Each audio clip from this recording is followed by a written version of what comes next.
মদিনার অলিতে গলিতে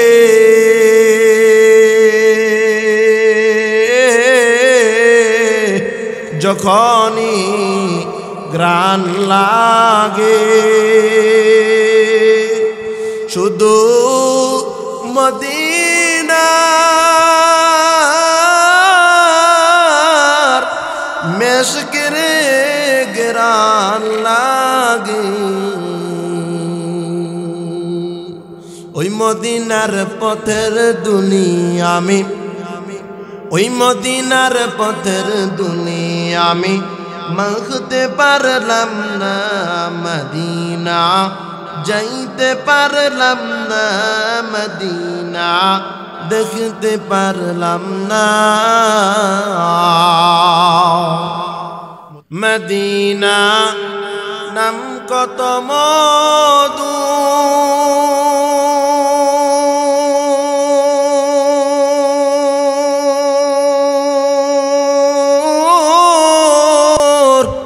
মদিনা আর যে কত দূর ওই মদিনার পথের দুনিয়া আমি মাখতে পারলাম না মদিনা যাইতে পারলাম না দুনিয়াতে আসার পরে এত কষ্ট এত মুজাহাদা এত কষ্ট করলেন পয়গম্বর আলাইহিস সালাতু ওয়াস সালাম বলেন হে উম্মত দুনিয়াতে আসে আমি আমার বাবার চেহারাটাও দেখতে পারলাম না জমিনে আসার পরে আমার মাকে কিছু সময় দেখলাম এরপরে মাও চলে গেলেন দুনিয়া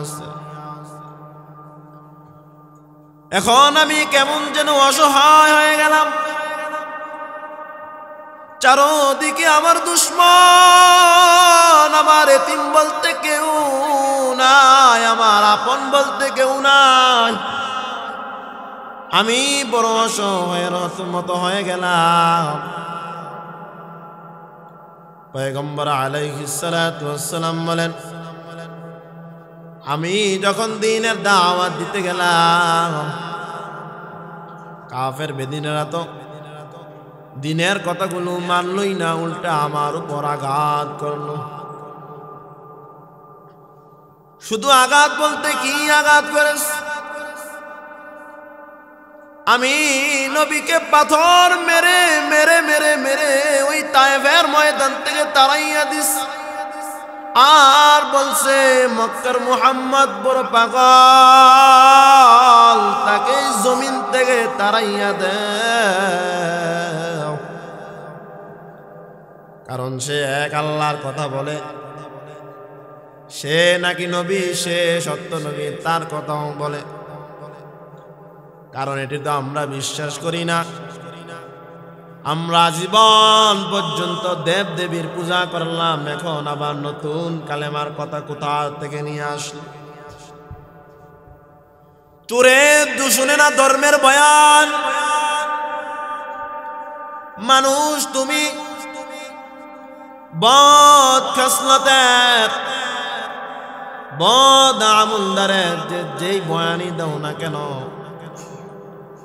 সে কখনো আপন হয় না সে বিরোধিতা করেই যাবে বিরোধিতা করেই যায় বিরোধিতা করে দ্বীনের কথাগুলো তার কাছে ভালো লাগে না কোরআনের আওয়াজগুলো তার পছন্দ হয় না হাদিসের বাণীগুলো তার কাছে বিরক্ত মনে হয় এই জন্যই তো রাসূল সাল্লাল্লাহু আলাইহি ওয়াসাল্লাম বলেন হে উম্মত যদি কোনো বাদ্যযন্ত্রের আওয়াজ কানে পাও কানের মধ্যে আঙ্গুল দাও সেটা হলো শয়তানের আওয়াজ সেটা হলো শয়তানের আওয়াজ সেটা কানের মধ্যে নিও না কোরআনের আওয়াজ তুমি নাও কোরআন তেলাওয়াত করো হাদিসের আয়াতগুলো তুমি সুন্দরভাবে কান দিয়ে শ্রবণ করো, হাদিসের বাণীগুলি তুমি শোনো, তাহলে তোমার মন ইমানের দিকে, আমলের দিকে অগ্রসর হবে। যেই পয়গম্বর আলাইহিস সালাতু ওয়াস সালাম বলেন, আমি দুনিয়াতে আসলাম, এত কষ্ট এত মুজাহাদা করলাম, জমিনে দ্বীনের কথাগুলো বললাম, ঠিক মতন খানাও খাইতে পারলাম না, ঠিক মতন ঘুমাইতেও পারলাম না, অনেক কষ্ট অনেক মুজাহাদা করিস। কারণ সাহাবীরা জানো, আমি দ্বীনের কষ্ট করেছি, আমি তো না খেয়ে খেয়ে খেয়ে খেয়ে পেটের মধ্যে পাথর বাঁধলাম। আমার সাহাবায়ে কেরামরাও না খেয়ে খেয়ে আমার দেয়া দেখি পেটের মধ্যে পাথর বাঁধল। শুধু তাই না, আমি নবী শুধু এতটুকু না, আমাকে 3 বছর পর্যন্ত শিয়াবে আবু তালেবের মধ্যে গৃহবন্দী করে রেখেছিল। ঠিক মতন কাফের বেদিরা আমাকে খানাও দেয় নাই, ঠিক মতন আমাকে সুন্দর মতন ঘুমাইতেও দেয় নাই, আমাকে জ্বালা যন্ত্রণা কর। কিন্তু ওই সময়, কঠিন মুসিবতের সময়, আমার আপন বলতে কেউ ছিল না।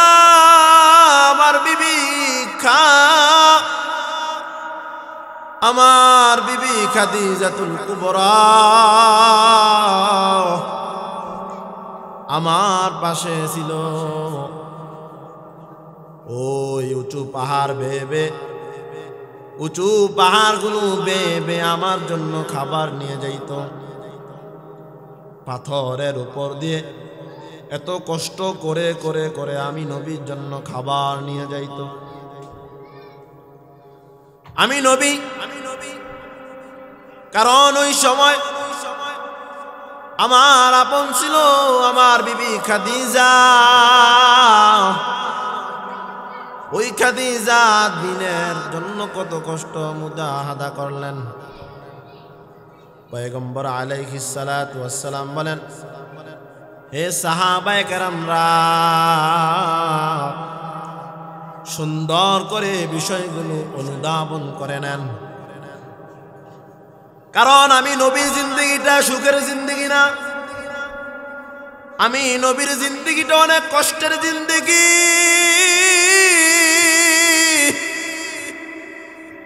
আমি নবীর জিন্দেগিটা সুখময় জিন্দেগি নয়, আমি নবীর জিন্দেগিটা অনেক কষ্টের জিন্দেগি, অনেক পেরেশানের জিন্দেগি। নবী তো কোনো গুনাহ ছিল না, কিন্তু সারা রাত সিজদায় পড়ে আল্লাহ দরবারে কান্নাকাটি করতেন। আয় আল্লাহ, কি উপায় হবে? ঠিক তেমনি ভাবে সাহাবায়ে কেরামরাও সারা রাত কান্নাকাটি করতেন। কারণ সাহাবায়ে কেরামরা নবীদের তো তিনা তো নিষ্পাপ, সাহাবায়ে কেরামদের তো কোনো গুনাহ ছিল না, কিন্তু তারপরও তারা সারা রাত কান্না করতেন। আল্লাহর ভয় অন্তরের মধ্যে এমন ভাবে ছিল, জীবন চলে যাবে কখনো ঈমান দিব না। হামসিরাতে মুস্তফা তমামি হালে উকুন ইত্তেবায়ে সুন্নতে খায়রুল বাশার গিরে লাজিম তাবুয়াবি আই পেশা। ওগো নবীর উম্মতেরা,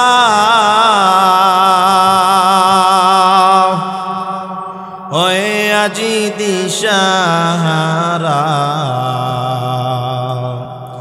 কোরআন হাদিস ছেড়ে চলো যখন যাহা চাই মনে, নবী বিনে কে তরাবে পুলসিরাত মিজানে, নবী বিনে কে তরাবে পুলসিরাত মিজানে উম্মতের কান্ডারি নবী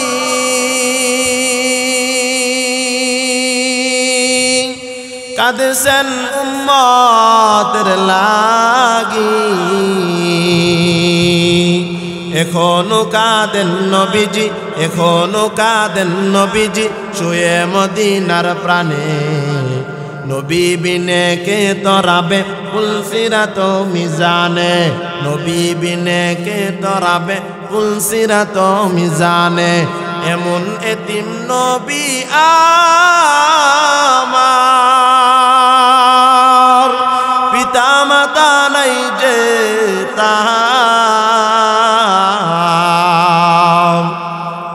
তারপরেও কত মারল তাকে দুশ্মনে নবী বিনে কে তরাবে পুলসিরাত মিজানে নবী বিনে কে তরাবে পুলসিরাত মিজানে ওগো নবীর উম্মতেরা হয়ে আজি দিশাহারা কুরআন হাদিস রে চলা কুরআন হাদিস রে চলা যখন যাহা চাই মনে নবী বিনে কে তরাবে পুলসিরাত মিজানে নবী বিনে কে তরাবে পুলসিরাত মিজানে যেই নবী আমার আপন যেই নবী ছাড়া এই দুনিয়াতে কোনো কিছু আপন হতে পারে না পয়গম্বর আলাইহিস সালাতু ওয়াস সালাম দুনিয়াতে এত সুন্দর করে মানুষদেরকে মেসেজ দিয়া গেলেন ঠিক মতন 5 ওয়াক্ত নামাজ পড়বা নেক আমলের প্রতি ধাবিত হয়ে যাও সুন্দর মতে যদি কন্টিনিউ আমল করতে পারো আল্লাহ পাক রব্বুল আলামিন তোমাদেরকে এই আমলের কারণে বিনা হিসাবে জান্নাত দিয়ে দিবে আতিনা ফি দার দুনিয়া না হাসান আতিনা ফি দার উকবা না হাসান ইয়া কিয়াসাল মুস্তাগীথিনা দিনা লাফতিখারা بالعلوم والغنى ہر گرید نیک تو تیار ہے جو نہ مانگے اس سے تو بیزار ہے এরে মুমিন ভাই যেই নবী এত কিছু দুনিয়াতে রেখে গেলেন সেই নবীকে সারিয়া তুমি কোন দিকে যাইতেছ আমার নবীর জন্য কি একটু মায়া লাগে না আমার নবী কত রক্ত জড়াইলেন জমিনের মধ্যে কারণ যেই নবীর গায়ের মধ্যে মশা মাছি বসা হারাম যেই নবীর গায়ের মধ্যে কোনো কিছু বসতে পারতো না যেই নবী রাস্তা দিয়ে হাঁটলে দুপাশের গাছগুলো মাথা নত করে গাছগুলো নত হয়ে নবীকে সালাম জানাইতো যেই নবী রাস্তা দিয়ে হাঁটলে না পায়ের নিচে যে পাথরগুলো পড়তো ওই পাথরগুলো নবীর পায়ের নিচে গেলে তুলার মতো নরম হয়ে যেত যেই পয়গম্বর আলাইহিস সালাতু ওয়াস সালাম জঙ্গলের কোনো হিংস্র প্রাণী যদি নবীকে দেখতেন নবীকে সালাম দিতেন মানুষ হয় নবীর আশিক হইয়া ওই নবীকে আজ পর্যন্ত চিনতে পারলাম না কারণ আমাদের মধ্যে মানুষ ঠিক আছে কিন্তু দ্বীনের প্রতি যে ঈমানের প্রতি যে একটা আগ্রহ সেটা আমাদের মধ্যে নাই আমলের প্রতি আগ্রহ সেটা নাই কারণ এই নবী করিম সাল্লাল্লাহু আলাইহি ওয়াসাল্লামের আদর্শ মতে যদি জীবনটাকে বাস্তবায়ন করতে পারি ওই মানুষটা নবীর জীবন যদি বাস্তবায়ন করতে পারে, ওই মানুষটাও হবে সর্বোত্তম মানুষ হিসাবে জমিনের মধ্যে পরিণত হবে। ওই মানুষের দামও বেড়ে যাবে, আল্লাহর দরবারে দাম বেড়ে যাবে, 1000 গুণে দাম বেড়ে যাবে। যেই মানুষগুলোর কালেমার রশি গলায় পরে নিল, রশি গলায় পরে নিছে, মন মতো চাইলেই কিছু করতে পারবে না। আমার মনে চাইছে, আমার শয়তানে ধোঁকা দিস, আমি এই কাজটা করতে পারবো, কিন্তু মনে চাইলে তুমি করতে পারবা না। বান্দা, তুমি মনে চাইলে একটা জিনিস করতে পারবা না, কারণ তুমি কালেমার রশি গলায় পরে নিছ। বান্দা, তুমি যদি চাও নেক আমলের প্রতি আগ্রহ বাড়াইতে পারো, শয়তান কিন্তু ধোঁকা দিবে, শয়তানের ওয়াসওয়াসায় পড়া যাবে না।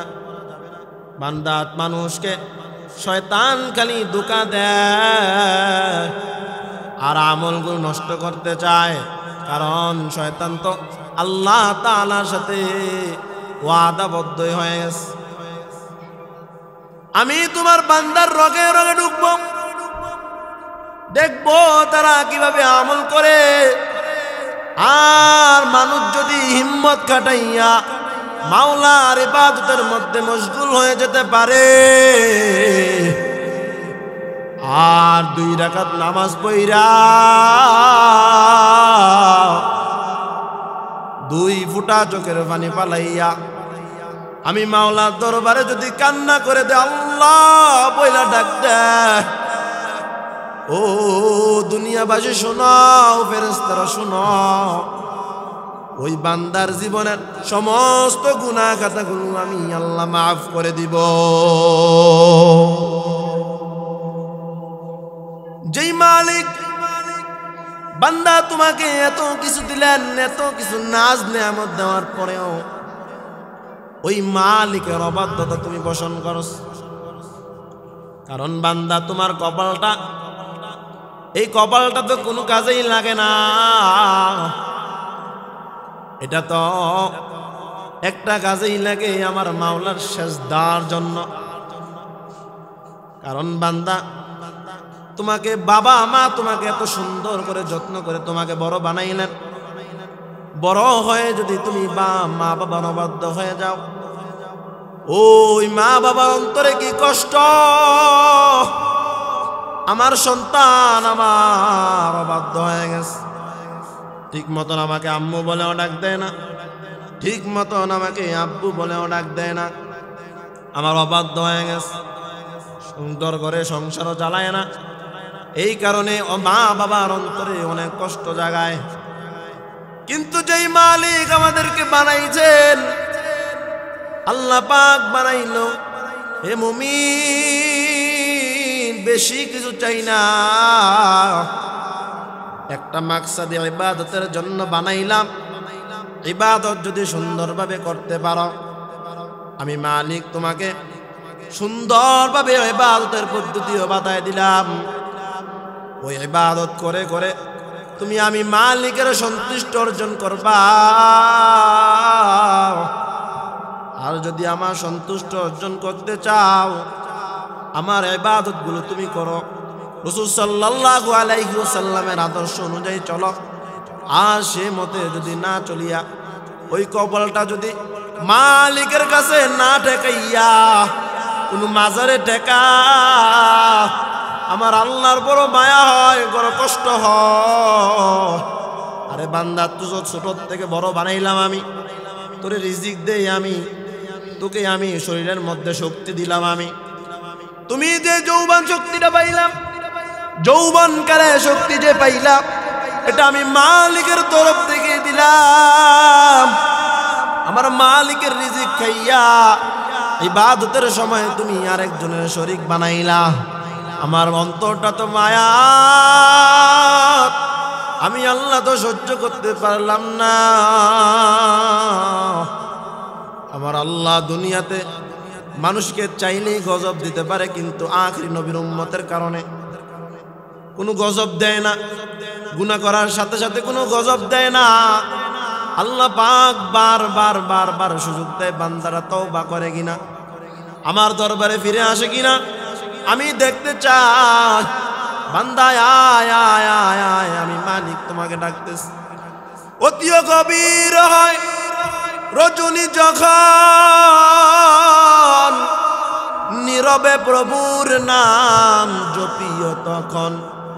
প্রভুর করুণা যদি পাইবারে চাও, গভীর রাতে উঠে প্রভুর গুণগান গাও। আমি মালিক তোমাকে ভোর রাতে আইসাম, আমি মালিক ডাকতেছি আয় আয়। আলামিন মুস্তাগফিরিন ফাগফিরলা, আলামিন মুস্তাগফিরিন ফাগফিরলা, উদউনি আস্তাজিব লাকুম। বান্দা কার কি দরকার আমার কাছে চা, আমি তোকে দিয়ে দিব। বান্দার শেষ রাইতে ঘুমাইস না, আমি মালিক আইসা তোকে ডাকতেছি আয় আয়। আমি মালিকের কাছে চাও, কার কি প্রয়োজন বান্দা চা, আমি তোকে সেটা দিয়ে দিব। কারণ আমার খাজানায় তো কোনো কিছুর কমতি নাই, আমার খাজানায় তো কোনো কিছুর কমতি নাই রে বান্দা। যদি সুন্দর মতে চাইতে পারো, আমি মালিক তোমাকে না চাওয়া যদি চোখের পানি ফালায়া যদি চাইতে পারো, ভোর রাতে ওইটা যদি নামাজ পড়া চাইতে পারো, আমি আল্লাহ তোকে ওই জিনিসটা দিয়ে দিব। আমার মাওলা গভীর রাতে ওইটা বান্দাকে ডাকতে থাকে, বান্দা আসো আসো, কার কি প্রয়োজন আসো। তোমার ব্যবসা চলে না, আমার কাছে চাও। তোমার সুন্দরভাবে তোমার সংসার চলে না, আমার কাছে চাও। তোমার মনের মধ্যে পেরেশানি, আমার কাছে চাও। কারণ আমি মালিকের কাছেই তো চাইবা, আর কাছে কার কাছে চাইবা? দুনিয়ার সব হলো ফকিন্নির দল, আর ধনী হলেন একমাত্র আমার আল্লাহ। ইয়া আইয়ুহান নাস আনতুমুল ফুকারাউ ইলাল্লাহ ওয়াল্লাহু হুয়াল গনিয়্যুল হামিদ।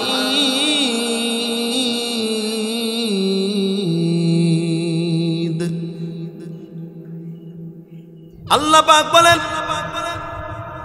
ধনী হলাম আমি আল্লাহ, দুনিয়ার সব কিছু হলো দরিদ্র দল, তোমরা হলো গরিব। আমি আল্লাহ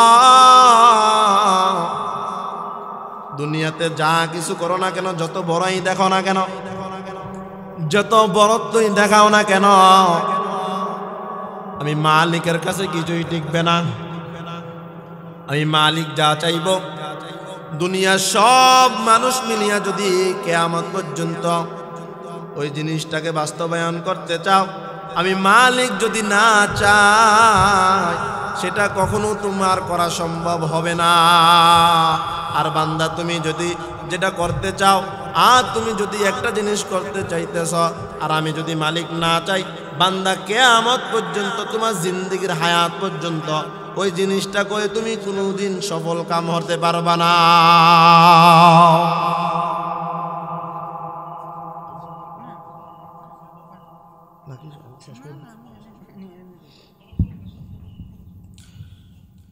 যেই মালিক এত কিছু দিলেন, মহান রব আমার মাওলা এমন সুন্দর রূপে বান্দাকে এত কিছু দিলেন, শুধু নবীজির খাতিলে। বান্দা তোমার সুন্দর চেহারা, এই সুন্দর চেহারাটা তোমার 30-40 বছর পর্যন্ত এই চেহারাটা কোনো নষ্ট হবে না। কিন্তু গজবের কারণে আমাদের কপাল খারাপ। কোন গজবে পাইল? এই গজবের কারণে আমাদের চেহারা এখন নষ্ট হয়ে গেছে। যেই বান্দাগুলো আমার নবীর এমন আদরের বান্দা, এমন আদরের উম্মত, আল্লাহ তাআলা তো বলেন, নবী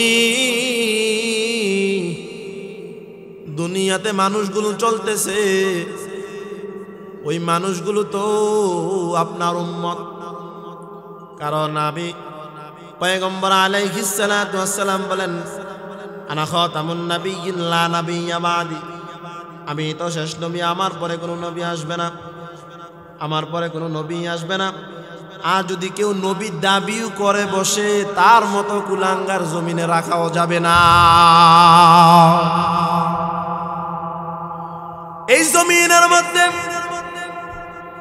কত অপরাধীদের ফাঁসি হয়েছে, নিজের চোখে তাকাইয়া তাকাইয়া দেখলাম সমস্ত অন্যায়কারীদের ফাঁসি হয়ে গেছে। কত অন্যায় করলো, কত জনের কত ফাঁসি হয়ে গেল। কিন্তু আমার পয়গম্বর আলাইহিস সালাতু ওয়াস সালাম, এই জমিনের মধ্যে এমনও কুলাঙ্গার আছে, এমনও বেঈমান আছে, এমনও বিধর্মী আছে, যেই কুলাঙ্গার গুলো আমার নবীকে অকট্য করে কথা বলে, কটূক্তি করে কথা বলে, যেই কুলাঙ্গার গুলো পয়গম্বর আলাইহিস সালাতু ওয়াস সালামকে বিদ্যাঙ্গুলে দেখায়া কথা বলে, আমার নবীর দাড়ি বলে ছাগলের দাড়ির মতো, নাউযুবিল্লাহ। এই জমিনে তো সমস্ত অপরাধীদের ফাঁসি হয়েছে, কিন্তু আমিও মুসলমান, তুমিও মুসলমান, মুসলমান মুসলমান আমরা যদি দ্বন্দ্ব না করিয়া একসাথে একভাবে সুন্দরভাবে ময়দানে থাকতাম, জমিনের মধ্যে সকল অপরাধীদের ফাঁসি হয়েছে, ওই সমস্ত অপরাধীদের ফাঁসির আগে নবীর কুলাঙ্গার, নবীকে গালি দেওয়ালা ওই বেঈমানের জমিনের মধ্যে এতদিনই জবাই হয়ে যেত। কারণ আমাদের দূরত্বের কারণে মুসলমানেরা যদি এক না থাকতে পারে, কোটি কোটি টাকা ব্যয় করা হচ্ছে, কাফের বেদিনেরা চায় মুসলমান যেন এক না হয়, মুসলমানকে ডিভাইড রাখতে হবে। যদি এক হয়ে যায়, কারণ মুসলমান যদি এক হয়ে যায় দুনিয়াতে তাদের বাহাদুরি চলবে, এই জন্য এক হতে দেয় না। তুমি এক দল করো, অমুক জনে আরেক দল করে, অমুক জনে আরেক দল করে। কি ওইভাবে বাঘ কেন? বলে আমার দল আলাদা, তার দল আলাদা, ওনার দল আলাদা, এইভাবে দল ভাগ করে নিছে। এই জন্যই তো ক্ষমতাও একবার দুর্বল হয়ে গেছে, কোনোভাবে দাঁড়াইতে পারে না, একটা শক্তি নিয়ে দাঁড়াইতেও পারে না। আর যদি মুসলমান চিন্তা করতো না না না, আমরা মুসলমান নবীর উম্মত, আমাদের কাবা এক, আমাদের কোরআন এক, আমাদের হাদিস এক, আমাদের নবী এক, আমাদের কাবা এক, আমাদের মরণ সবার একই সিস্টেম হবে, কবরের সাইজও হবে এক, আর কাফনের কালার হবে আলাদা না, একই হবে।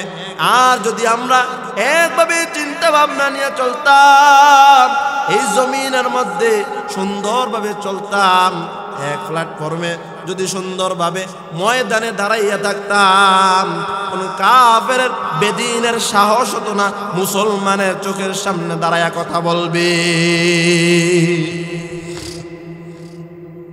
আমাদের দুর্বলতার কারণে মানুষ সাহস পেয়ে যায়, নবী দুশমনেরা সাহস পেয়ে গেল। এই জন্যই তো রাসূল সাল্লাল্লাহু আলাইহি ওয়াসাল্লাম বলেন, মানুষ যখনই দুনিয়ার লোভে পড়ে যাবে তখনই আখিরাতের মায়া দূর হয়ে যাবে, আখিরাতের মুহাব্বত অন্তর থেকে দূর হয়ে যাবে। ক্বালান নবী সাল্লাল্লাহু আলাইহি ওয়া আলিহি ওয়াসাল্লাম, হুব্বুদ দুনিয়া রাসু কুল্লি খাতিআ। রাসূল সাল্লাল্লাহু আলাইহি ওয়াসাল্লাম বলেন, দুনিয়ার মুহাব্বত সব গুনাহের মূল। ক্বালান নবী সাল্লাল্লাহু আলাইহি ওয়া আলিহি ওয়াসাল্লাম, কুন ফিদ দুনিয়া কাআন্নাকা গরীবুন আও আবিরু সাবিল। দুনিয়া হলো একটা মুসাফির, দুনিয়াতে তুমি এভাবে থাকো যেন তুমি মুসাফির খানায় আছো, বাহাদুরি করার মতো কোনো সুযোগই নাই। এই জন্যই তো নবী করিম সাল্লাল্লাহু আলাইহি ওয়াসাল্লাম যে আলোচনাটা, আমি আলোচনার দ্বারা হলো শানে রিসালাতের উপরে পয়গম্বর আলাইহিস সালাতু ওয়াস সালামের, পয়গম্বর আলাইহিস সালাতু ওয়াস সালাম জমিনের মধ্যে এমনই করে মানুষদেরকে দিনের দাওয়াত দিস, অনেক কষ্ট করে, অনেক মুজাহাদা করে। যে নবী মদিনার মধ্যে সুন্দরভাবে জীবিত হালাতে আছে, কারণ সমস্ত নবীরা জিন্দা। আল আম্বিয়া ওয়া আহইয়াহুম ফি কুবুরি, সমস্ত নবী করিম সাল্লাল্লাহু আলাইহি ওয়াসাল্লামেরা তার নিজেদের রওজা শরীফের মধ্যে জীবিত। কিয়ামত পর্যন্ত আল্লাহ তাআলার মারিফতের মজা নিতে থাকবে। ইমাম মালিক রাহমাতুল্লাহি আলাইহি কেমন ইমাম, 70 বছর মদিনার মধ্যে জীবন কাটাইলেন, 70 বছর পর্যন্ত মদিনার মধ্যে জীবন কাটাইলেন, কিন্তু কখনো পায়ের মধ্যে জুতা পরিধান করেন না।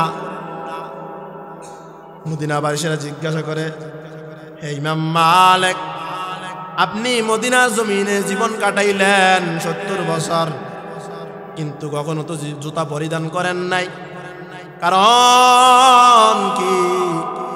আপনি কেন জুতা পরিধান করেন না? কারণ ইমাম মালিক বলে, মদিনার অলিতে গলিতে আমি যেদিকেই তাকাই সেদিকেই আমার নবীর রওজা শরীফের মেশকে আম্বরের গন্ধ পায়। মদিনা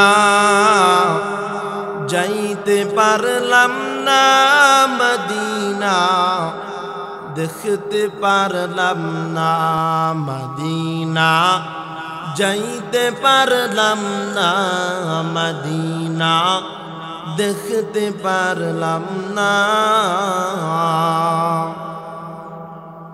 মদিনা নাম কত মধু,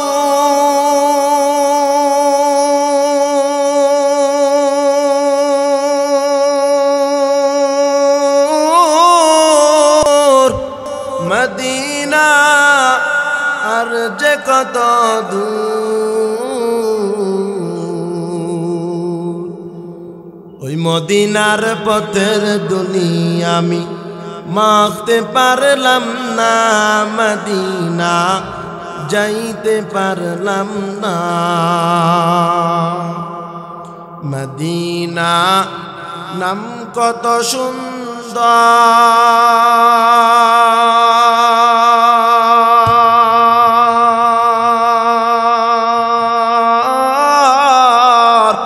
মদিনা কেরে সেবন্ত,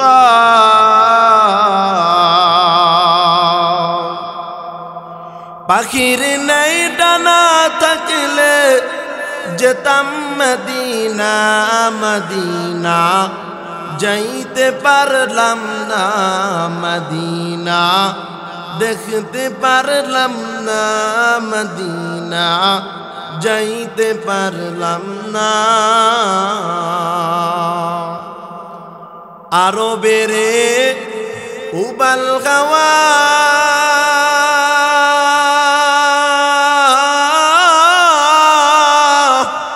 পশ্চিমে করে সোদাওয়া,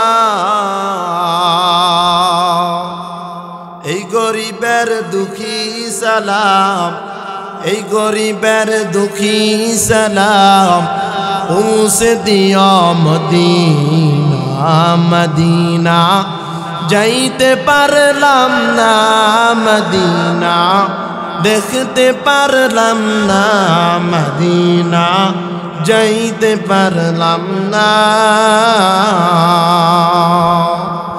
মদিনার অলিতে গলিতে